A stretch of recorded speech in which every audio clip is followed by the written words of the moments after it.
the glorious Brad Baker from XYZULU. And he's a fantastic man that I've been working with for nearly 15 years. So I'm going to share more about that soon. But welcome, Brad. Thanks for joining us and being our VIP guest. Thanks very much for having me. We'll see what we can do. Awesome. This morning. Awesome. Okay, so Brad, XYZULU, can you just tell us a little bit about what it is that you do and what services you offer? Well, primarily our name's related to hosting. However, there's a million hosts on the internet. So we try to stand out by providing a different service to people, a lot more personal service, and obviously a lot more higher caliber with regard to performance and security. But we offer all the services that hosts offer, but yeah, in a different way. So my experience is there's so much more than that, because what's also going on is, and my experience with you for the last 14 years, first of all, you started as you being my host, but is that right? You being my host? I'm not sure if that's the right way of saying it. But what I've just found extraordinary about you is that you'll jump on a Zoom with me. We'll have a session on setting up it was called Google G Suite. Now it's Workspace. I can't remember which one, but you set up all of that with clients. You've had meetings with my team. You've had meetings just with one of my team, and we've got little glitchy things going on in the background. So it feels like you're just the guru of all things techie, tricky. And in fact, even a couple of weeks ago, we had that big Zoom session with a friend of mine where both of us were having nightmares with our emails, and I was getting flooded with about 200 a day into my personal email of spam. And then you said, actually, it was just one little issue where with the password. So that's what I think is incredible about you, is this standing away from everyone else. You're doing the same thing, but you're offering so much more, which is... Yeah, I think it's confusing enough for people on the internet. And, a host says, we'll host your website. And then for email, you have to see someone else. And in the end, you end up with 10 different people. So, yeah, we try to provide as much of the IT service to people as we can. So we can minimize the amount of confusion that they may experience and get what they need. So Brad, for a lot of our people who are joining us today may not have a website, may not even know when we talk about hosting providers or what does a host do. Can you just share and educate the people who might be watching this, who are thinking about getting a website, what a host actually does? Yeah, well, your website's got to physically sit somewhere on a server, the actual data, your website, usually the files in a database. So that's the service that we provide. But people are familiar with hosting in providers like Shopify and Wix. So we're not really saying they're our opposition. They really provide a different service to people. But yeah, Shopify in some regard is a host, and so is Wix for people. So yeah, we provide a place for your files. But again, it's very simplified, because how do you connect your domain? How do you get it to load? And there's a lot more involved with that. That's awesome. So how long has XYZULU been around, Brad? I'm interested to know, because Kylie's been working with you for 15 years, but how long have you been around in the business? Well, officially since 2000. Awesome. So that you must have been one of the first kind of, I guess, I would call you boutique, but you're probably not anymore because you're quite large, but one of the first in Australia to kind of have that hosting service in Australia, being around in 2000. Well, thank you. But no, but still, the old days back then was very different. In fact, I was actually living in the Byron Bay area, and without using names of some of the customers, there's still customers that we have from back then. Amazing. Yeah, so it was a messy time back then, with IT and the internet still not really mainstream for business. Yeah, I think I know one of your clients that's still with you. Absolutely amazing what, when you have clients that have that incredible longevity with you, which is super awesome. So last week I was chatting with Jenni in here about the new .au domains, and I was talking about it in one of my group coaching classes and saying what an exciting opportunity I think personally that it is.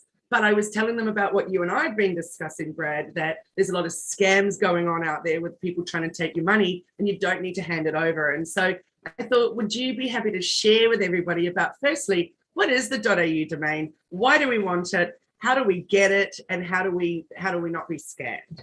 Okay, well, let's try and condense this. So just talking about Australia, everyone's familiar with .com.au. And .com.au is controlled by I guess you could say, semi-government organisation. And at the moment, you can't own a operate a .com.au or license to use it unless you have an ABN. So that's something we're all used to and familiar with. However, for whatever reasons, they've been looking at trying to expand the domain names specific to Australia. And over a number of years, they've been discussing and finally about to release what they call .au direct.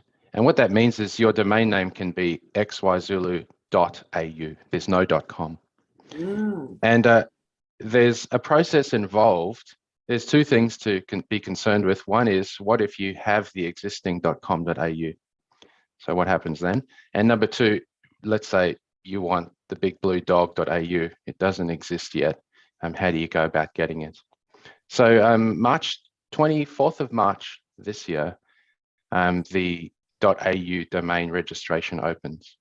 So people will be able to register a .au domain, provided it doesn't already exist in the .com.au domain space. But there is a process even now where you can check to see if the .au is currently reserved for you, because they are going to reserve the .au equivalent of all .com.au registered domains before 2018 that are still current and have a valid ABN. Sorry, a bit of a mouthful.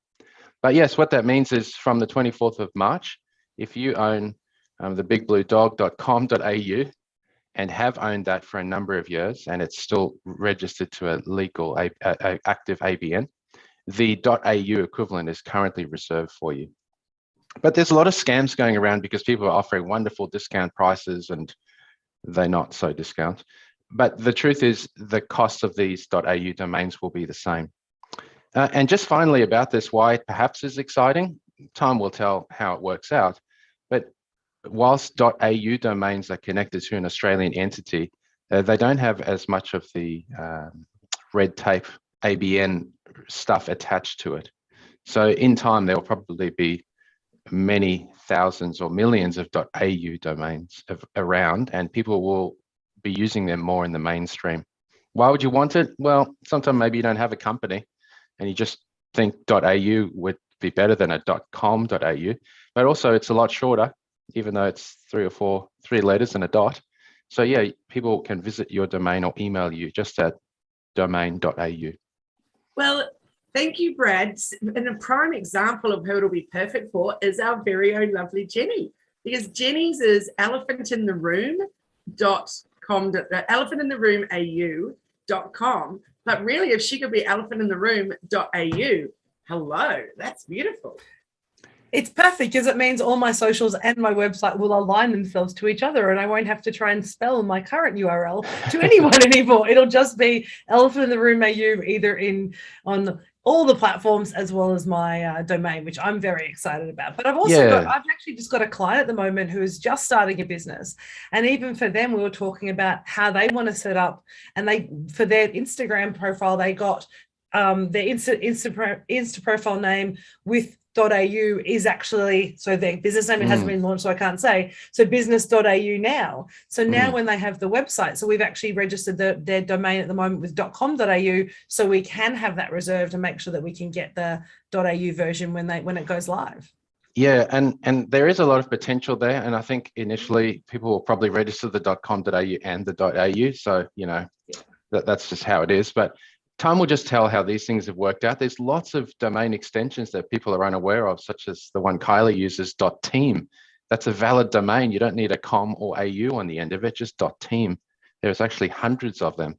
So .au is just going to be another one of these, but it's more exciting for Australian people, I guess.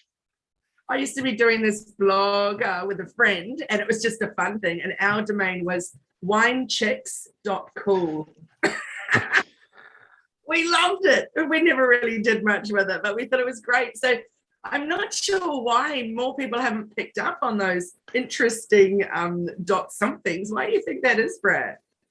Yeah, I don't know. Well, when you go down to the shop, who pays with a card now? You usually use your phone or your watch, and yet they say, do you want to pay with a card? So some things are stuck in the culture or the brains of people, and sometimes that restricts change and how quickly it happens.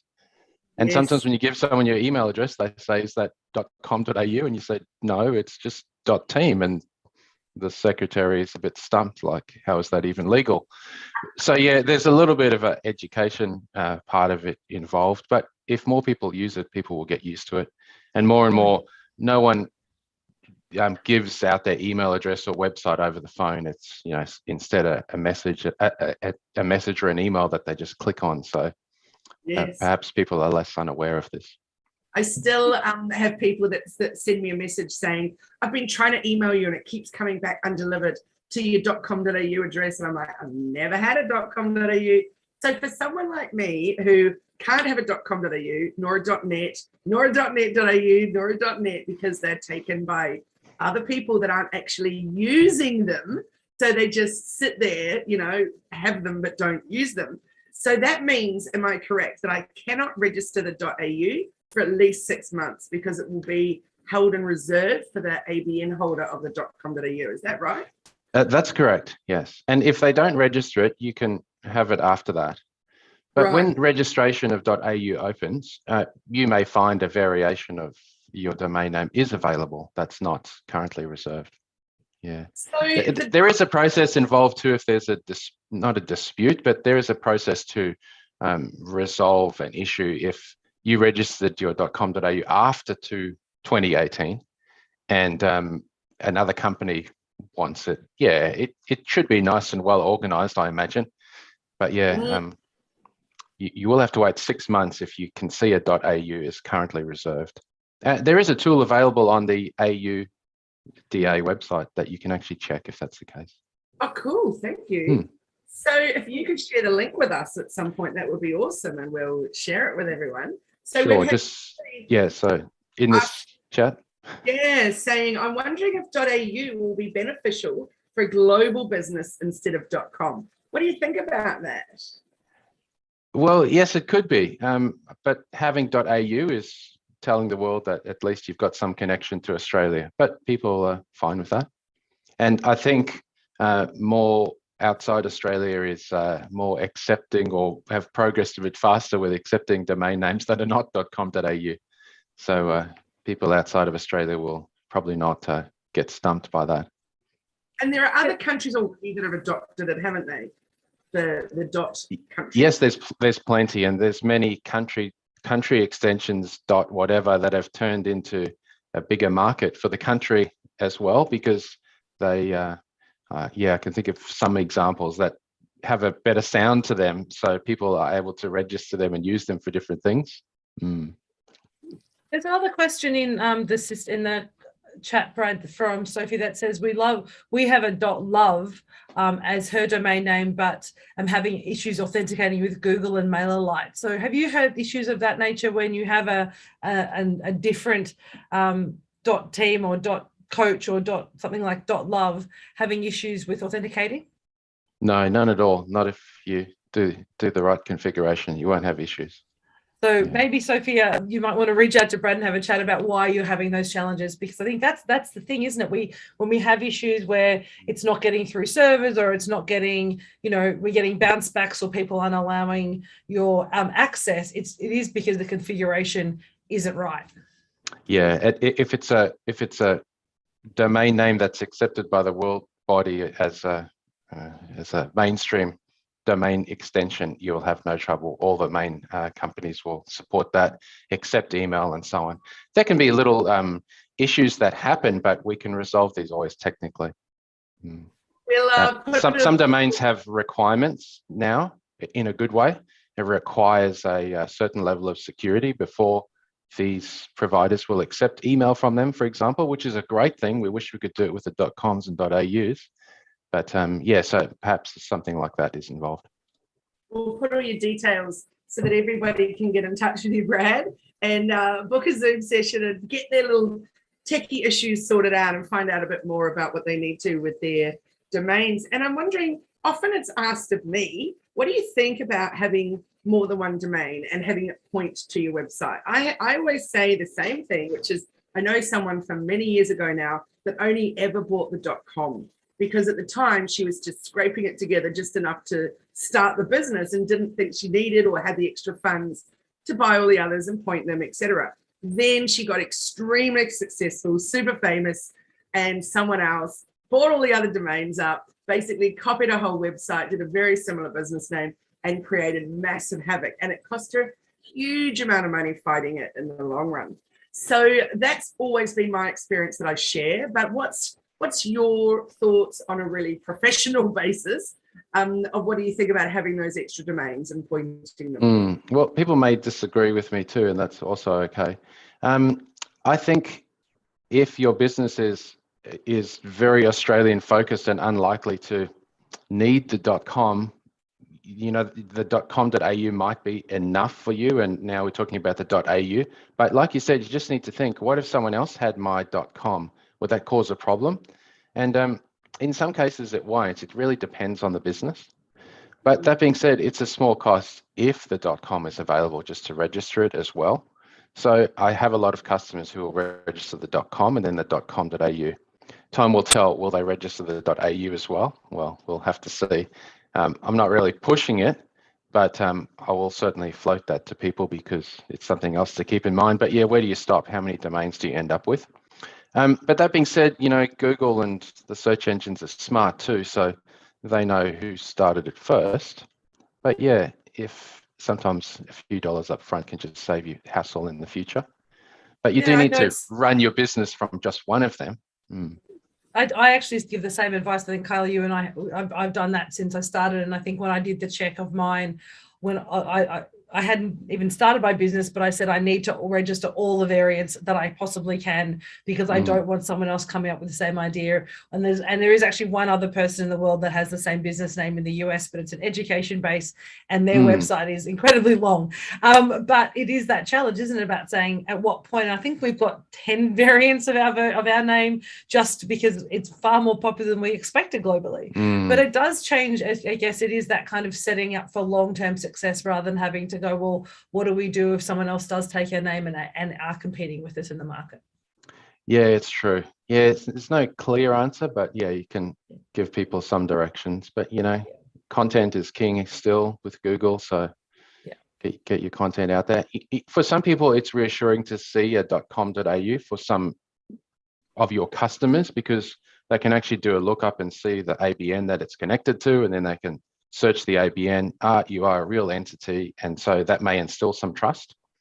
But yeah, the .com domain space is a bit of Wild West.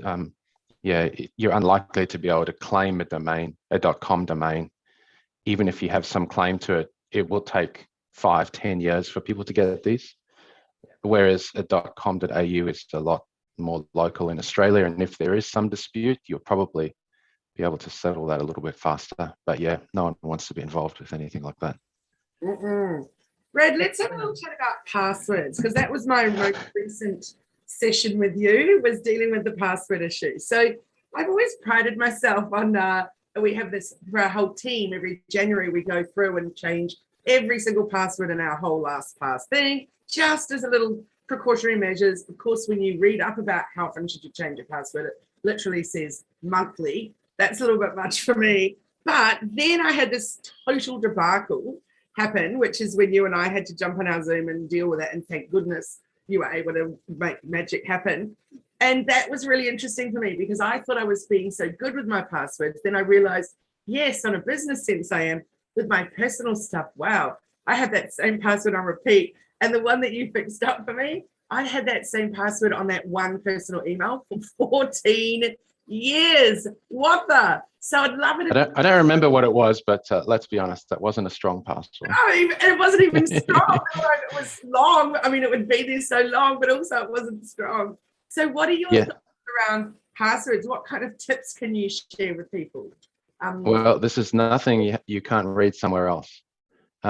You shouldn't reuse the password. So if you use one password with this particular website or your email or whatever, Commonwealth Bank, you shouldn't use that same password anywhere else. Mm. So just Okay. digest that. So that's not the only thing, but that's a big thing. And most people will leave the room when they hear that because they say, I can't do that. Yeah. And then next, your passwords need to be of sufficient length and strength to not be dictionary guessed, if you know what I mean. So yeah, if you want a unique password on every single website you use, how many have you got? I don't know, must have thousands. You're going to have to use a password manager. So there you go, use a unique password on each website, and you're going to need to use a password manager. There is a number of reputable and good ones around. 1Password, LastPassword are two very well-known ones, but there are others in the market too, Dashlane, and there's still some around. So yeah, there's some brief tips.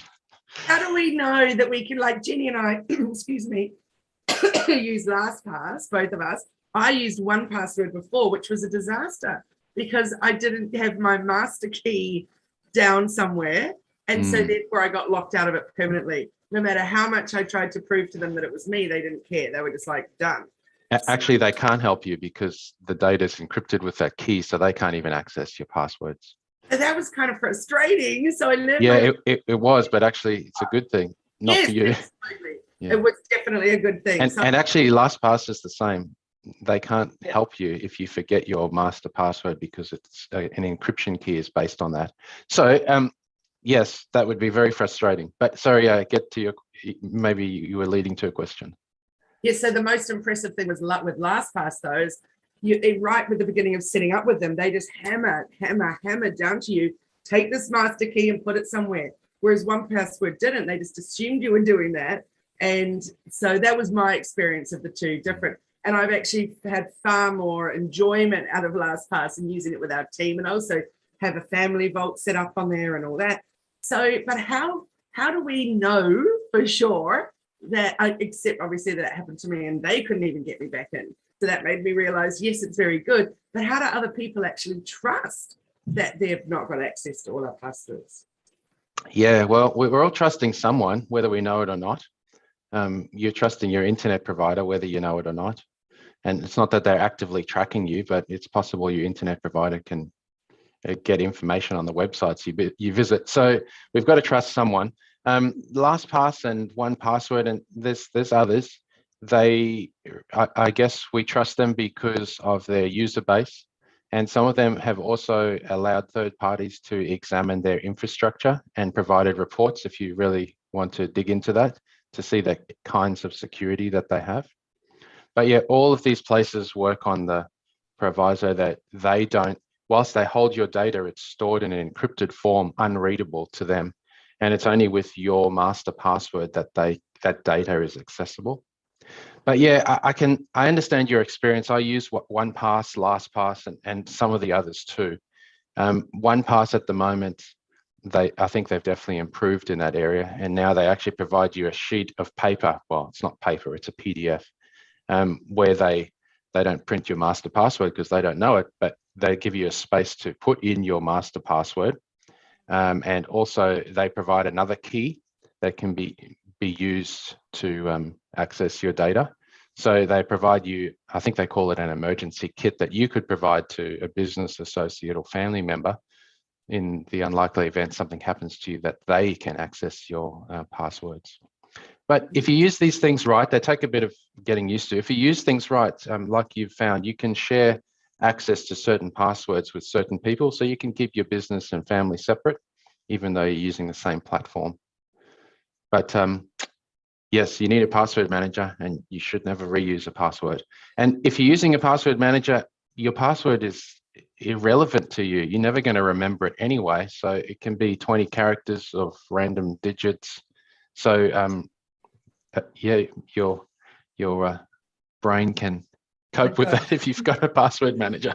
The one thing I noticed, Brad, particularly with LastPass at the moment, it used to stay on lock all the time. So if I opened up my if I opened up my browser, it would always be locked and I can pretty much access it anyway. But now that I've got 2 profiles on my Google, so when I open up Google or Chrome, I have 2 different profiles. And because since adding that second profile, I now actually have to activate LastPass to access those passwords now using my master password, which I really like, because I did actually wonder what happens if someone, you know, clicks in and logs into my Chrome, all the passwords are sitting there if they can get through my computer. And so how does that work? And so I really appreciate, now I don't know whether I've just set it up wrong, but I actually like the fact that I have to type in my master password every time to activate my when I first open up Chrome to get into Google, because it does make me feel more secure. And I'm probably going to go and change half my passwords after this. I'm not going to lie. Because of the number. Yeah, I understand. But yeah, like these password managers, LastPass, OnePass, and some of the others, they also make changing your passwords very easy. So you go to the page on the website, they suggest to you a random password. When you click save, they save that as well. We like that. How would you recommend that we, because I'm thinking with our clients, we have their passwords for certain things like Instagram or whatever. So then would they set up a LastPass and give us access to that? I can't talk for Instagram, but yeah, you shouldn't be sharing people's passwords. That's a principle we'd like to work on. But some providers, websites and so on, they don't have a provision to give other people access. So I understand that in some cases there's no way around that. But LastPass and OnePass and all of these others, well, not all of them, but many of the other industry leading ones, they do have ways to share passwords with people. So you can, for instance, your customer could have a password that they share with you, but that link will expire in 24 hours. So you use the password to log in, and unless you saved it, and can't see why you should, that's it. You won't see or be able to access that password again, even though you're logged in, or they could share it with you indefinitely. So they control that password, but you have access to it when needed. Well, it's a complicated topic, isn't it? I think we're all going to get off today and go and sort out a whole bunch of And we won't even talk about 2-factor authentication today. That's for another session, that's for sure. I want to give everyone a little tip that Brad shared with me when he was helping with the passwords, which I thought was so with the that one for my personal email address, I obviously won't say the words are, but it was literally something like Gloria vanilla dodo, you know, that kind of thing. So it wasn't actually that tricky. It wasn't 7925 blah blah blah Gloria -792. Like it was words that you could definitely remember. So I thought that was really clever, and I enjoyed that, Brad. So yeah, and ironically, there's some things humans do better than machines, and machines would struggle to guess passwords like that. Well, we're not talking about guessing really, we're talking about remembering. So the password you suggest would be a good kind of password as your master password to your password manager, because it is words, but they make no sense to a computer. And you can throw in some dashes and even spaces, did you know, in passwords to really make it so much harder to guess. There are some tools on the internet. Again, you want to use a reputable one that runs in your browser, not on their server, but allows you to check the strength of a password. And yes, you'll find it really interesting to use some of these 4-word combinations with a number and a capital letter just to see how long it would take a computer to actually guess it. It's harder for a computer than a shorter random string of numbers. I know one of the companies that I work for has done that, and they have a system where it's a 3-word random generator, and you can basically go through till you find 3 words that completely, you know, it was things like, you know, frog, rock, sunshine, like words that kind of mean nothing together, but they just become words. But that means something, frogs, rocks, and so. Yeah, no, I know. Yes, I understand. yeah, but again, because it's weird, because they have no connection direct to me as a person. And so, you know, no one's likely to connect those to me, but they are ones that we can, as you say, as a memory, remember for things like the master. And I love that idea for doing it for that master password or that kind of master key. You're going to have to remember at least one. But I haven't tried LastPass password generator, but I know OnePass password generator does the words now as well. Okay. And you pick how many words and it joins it, I think, with dashes. Amazing. But yeah, a dash or a space in a password is an interesting thing again for a computer, because humans don't have a problem with that. But yeah, that creates a lot of logic problems for computers. There's so Yeah. many. A space in your password is acceptable character. Wow, that's incredible. So you've That's actually very cool. here, which we'll put into the caption, the auda.org.au website, and that you can check your .au eligibility on a link that you've shared as well. Not sure if I spelled that right. Yeah, looks right. That's cool. We'll share that. So that's awesome. Thank you, Brad. So just let everybody know though, verbally, how can they all get in touch with you and find you on socials and things? Try not to be too social, but you can find us on Facebook if that's your preferred method of contacting people, and yeah, we'll respond on Facebook. But an email is really the best thing for us. But if you find our website xyzuluhosting.com, you'll find a contact form there to send us a message, and we're happy to get in touch with people on the phone or on a video call to discuss sort of their custom requirements. Yeah. So hopefully that's enough ways to get in touch, or you can ask Kylie and she can remind you my email address. I will do. We'll put it in the caption, but can you just let everyone know, because I think it's a brilliant business name. How did you come up with XYZULU? Yeah, no one's asked me that for a long time. Well, back in the day, it was probably 1999. .com domain names were running out of there were no 4-letter domains left, but there were some 5s. So XYZULU was available. So it was the shortest possible 5-letter domain that made sense to us that we could register. I don't know, my wife and I were playing around with some like business concepts and ABC, XYZ. And the Zulu part of it, because I'm originally from South Africa, that was something that we threw into the mix. So yeah, it was like, would have loved to have been able to get XYZ.com, but that was taken a long time ago. But yeah, XYZ, and the Z Zulu is the phonetic way of saying it. So that's how we ended up with that. I love it. Love it. But whilst we have great. XYZULU.com, yeah, multiple domain names, not too many. But yeah, we try and run our hosting business XYZULUhosting.com. That XYZULU.com just redirects. It's a bit of a historical thing that we're going to hang on to, and if we need to, we can use it for different aspects of the business because it's not as defined. Awesome. Thanks, Brad. Well, it's been great chatting with you. Jenni and I know we've both been a lot. I've been watching Jenni's face because as I've been going, at the same time she is, which has been great. My team is going to get a whole new set of passwords today through LastPass, I feel. Yeah, well, don't do it all in one day, but take your time and you'll get there in the end. And these password checkers, they'll tell you if you're reusing one, and you can identify that. Yeah. Even when I log into Xero, it jumps up and says to me, "You've reused this password too many times." I'm like, Kylie, even on Xero? That's outrageous. But you've got 2-factor authentication enabled there, haven't you? So let's bring you back on one day, Brad, and we'll talk about 2-factor authentication and a whole bunch of other stuff, because I think probably more than anything today has reminded us there's so much we need to know. It's so much we need to sort out. So, and this is why we have experts like you, Brad, because this is stuff that Kylie and I, we know we need to do, and we can't know everything about business and digital marketing, so we love having you on to share. This is really important stuff for particularly new businesses, so they set up correctly from the start and they get the right habits when they're first setting up their business, rather than old people like us who have to now go back and change some of our habits.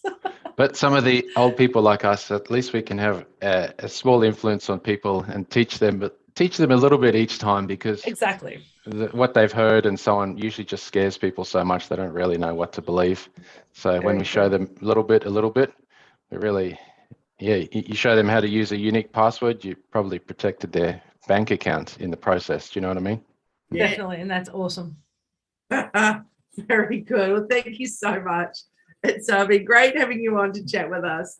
And this has been Bite-Sized Conversations with Jenni Walke from Elephant in the Room Consulting, me, Kylie Mowbray-Allen from Hello Media, and Brad Baker from XYZULU. So thanks so much. Jenni, how can people get in touch with you? So at Elephant in the Room AU is the easiest way to find us on Facebook or Insta, soon to be on web, but not yet. So at Elephant in the Room, reach out to us there. You can find it all our all our other connections, like our webpage, but that's where we like to hang out. And how about you, Kylie? hellomedia.team on all the places. So I look forward to connecting with you all very soon. We're going to stop the recording now, and we're going to do our 15 minutes of Q&A fabulousness. For those of you that are in the Zoom room, if you're not in here already, then make sure you jump in. We'll stop the recording, stop the live, and we're going to let everybody ask their questions to Brad in private or to Jenni and I. So thanks so much, everyone. See you next time. See you soon. Bye.